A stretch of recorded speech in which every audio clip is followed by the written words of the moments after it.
Sir on चालू कीजिए। आज इस प्रेस वार्ता में आए हुए मेरे सभी सम्मानित और बहादुर मीडिया के साथियों, आप सभी का आज की इस प्रेस वार्ता में हार्दिक अभिनंदन। सही मायने में आज की तारीख में जिसे मीडिया हम कह सकते हैं, प्रेस जिसे कह सकते हैं, लोकतंत्र में लोकतंत्र का चौथा स्तंभ जो कह सकते हैं, वो आप ही लोग हैं।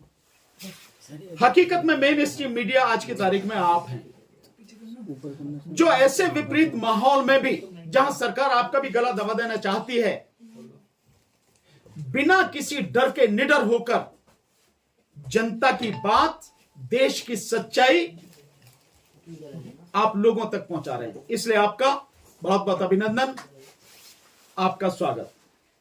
अब जिस बात के लिए मैंने आपसे निवेदन आज किया और आप यहां उपस्थित हैं, उससे पहले मैं आपको बताना चाहूंगा, मेरे साथ आदरणीय श्री डीसी कपिल साहब, इंजीनियर साहब, जिन्हें आप जानते हैं कि पूरे देश भर में जबरदस्त तरीके से ठेकेदारी हटाओ राष्ट्रीय संयुक्त मोर्चा के बैनर तले इस देश में जो रोजगार को तबाह करने वाली, बेरोजगारी को बढ़ाने वाली और आरक्षण को समाप्त करने वाली एक प्रथा शुरू की गई है, और मजदूरों का खून चूसने वाली जो प्रथा है, ठेकेदारी, ठेके पर कर्मचारियों को रखना, उसको जड़ से खत्म करने के लिए लगातार आंदोलन कर रहे हैं आदरणीय डीसी कपिल साहब।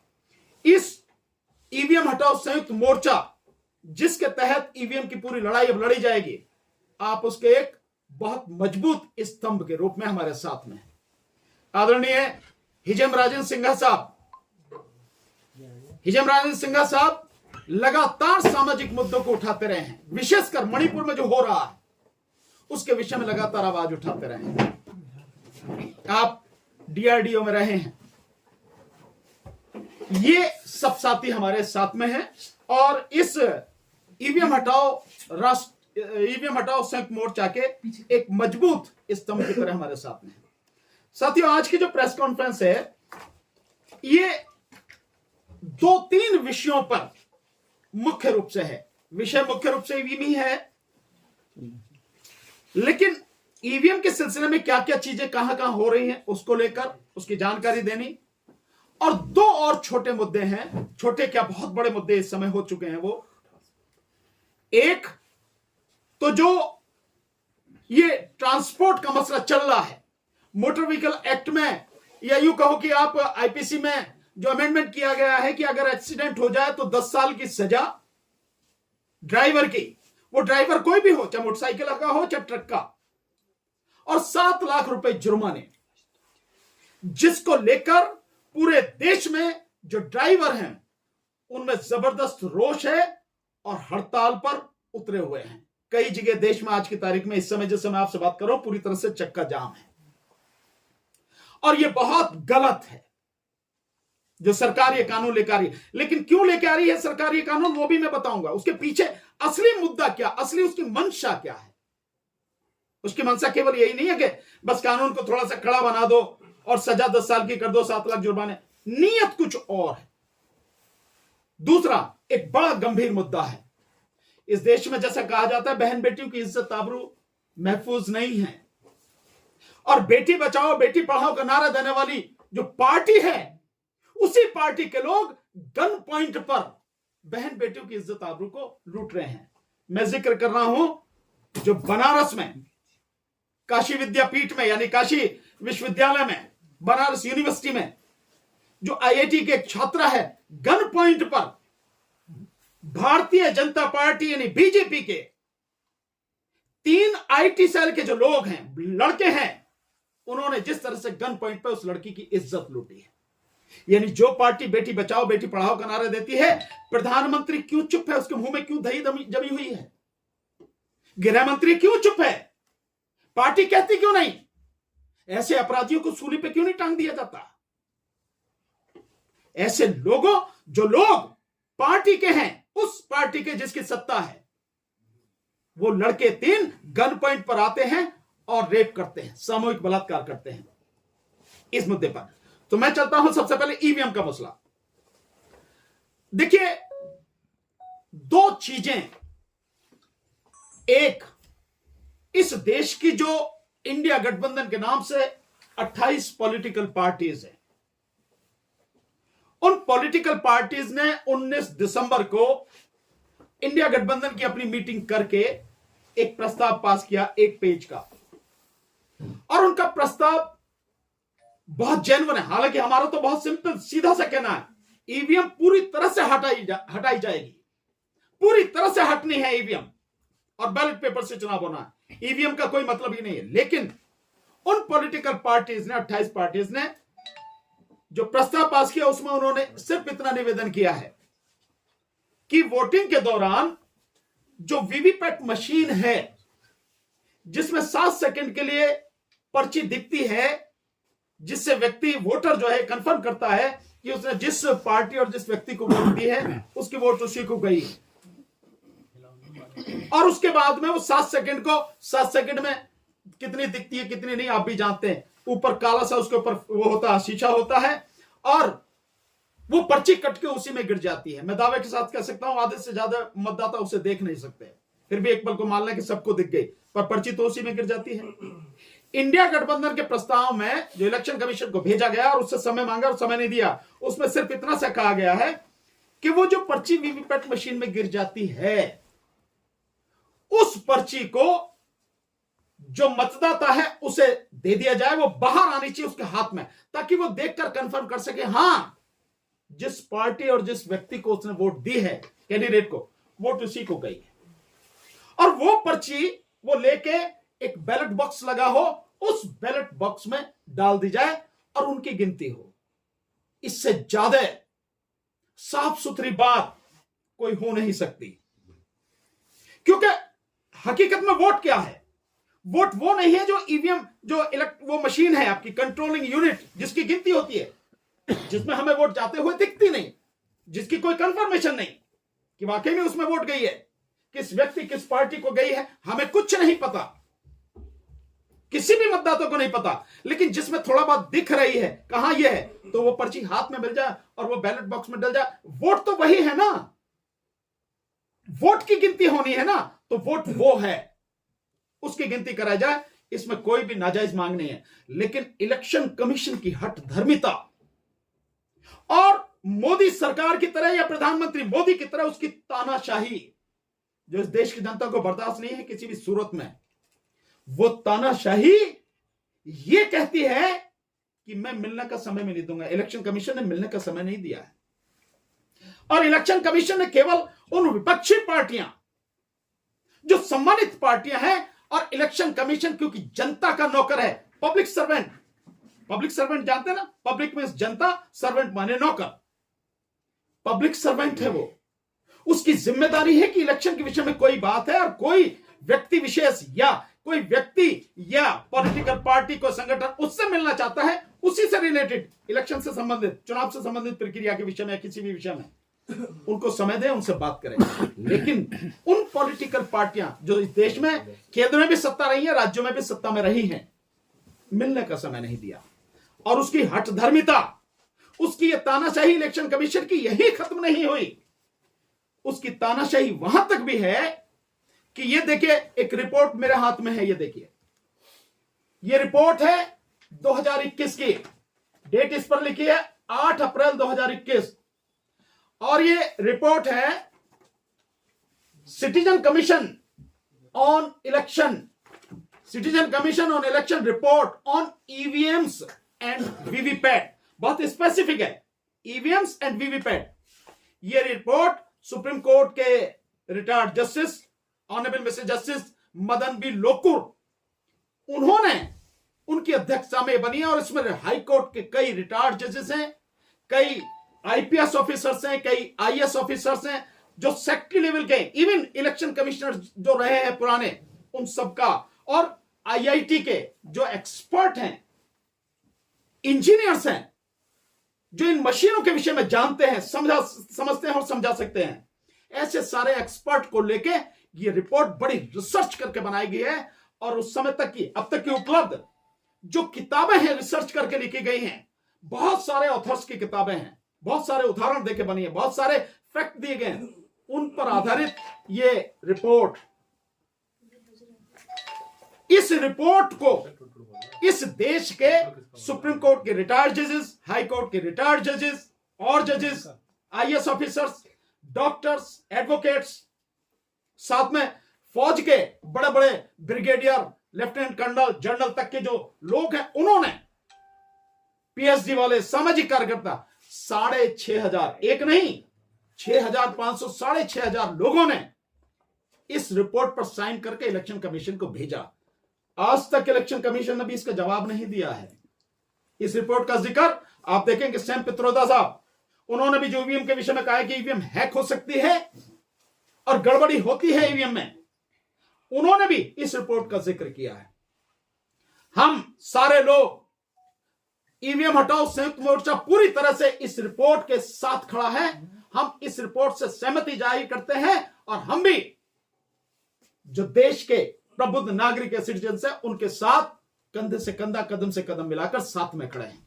हमारी पूरी सहमति है। लेकिन हमारी इसके आगे बात है, इसके साथ साथ आगे बात है कि ईवीएम पूरी तरह से बंद की जाए। किसी भी सूरत में ईवीएम से चुनाव नहीं होने देंगे। चुनाव केवल और केवल बैलेट पेपर से। मैं इस दोनों चीजों का जिक्र ये कर रहा हूं कि दोनों जो हैं वो इंडिया गठबंधन के नाम से पॉलिटिकल जो अलायंस है वो भी, और ये लोग इस देश के बहुत ही सम्मानित, बहुत ही प्रबुद्ध ब्रेन है, ये लोग ब्रेन थिंक टैंक हैं। इलेक्शन कमीशन उन्हें मिलने का समय नहीं दे रहा। इस कदर तानाशाही पे इलेक्शन कमीशन उतरा हुआ है।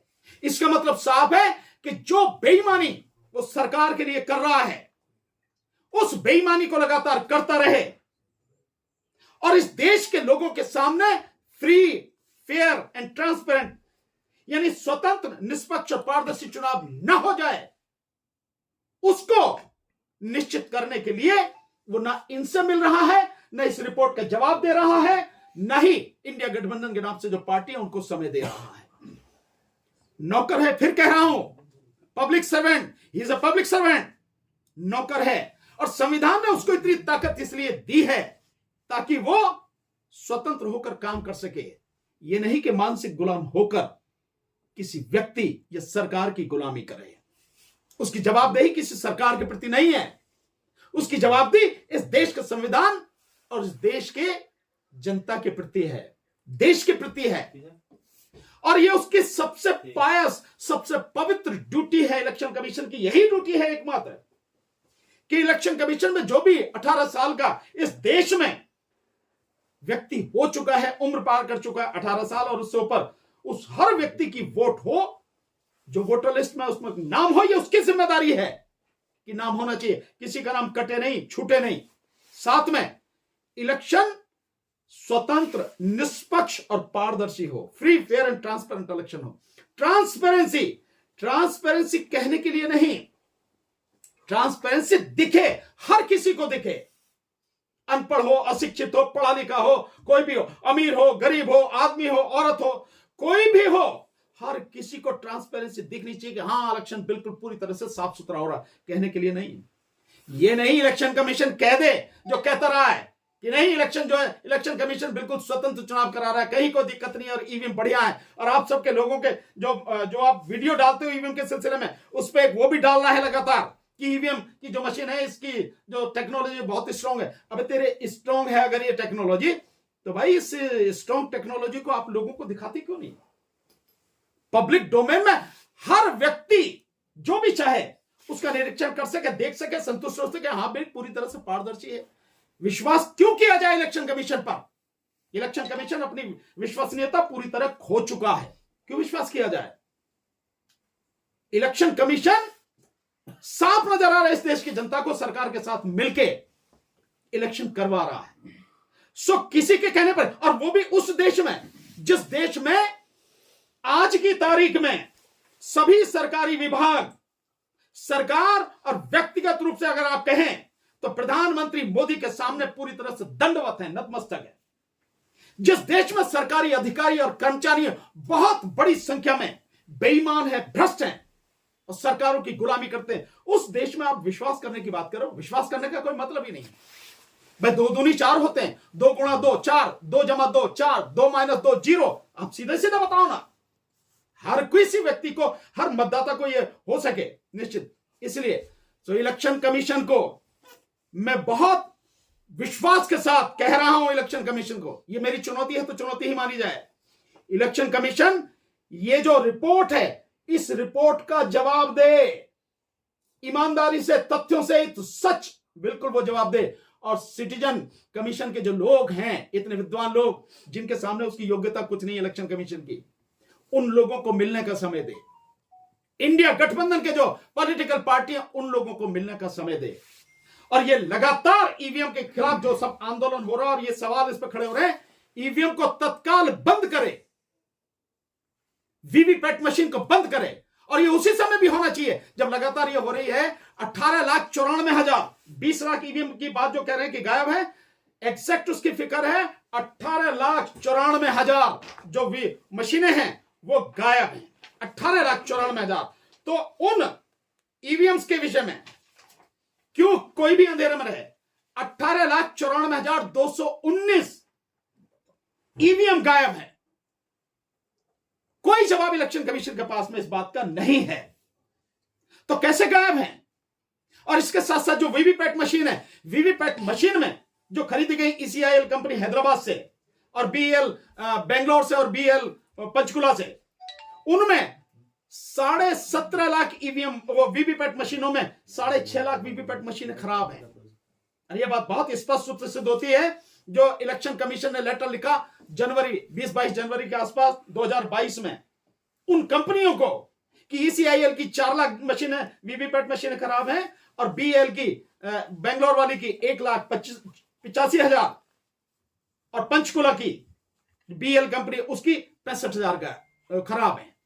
इस स्थिति के बावजूद तो ये सारी, मेरा निवेदन है कि वो समय दे। एक बात, दूसरी बात, मेरा इन सभी लोगों से, जो इंडिया गठबंधन के लोग हैं, जितनी भी पार्टियां, पॉलिटिकल पार्टियां 28 जितने भी हैं, और उसके अलावा और भी जो विपक्ष है, मेरा उनसे निवेदन है, आग्रह है, इलेक्शन कमीशन जनता का नौकर है।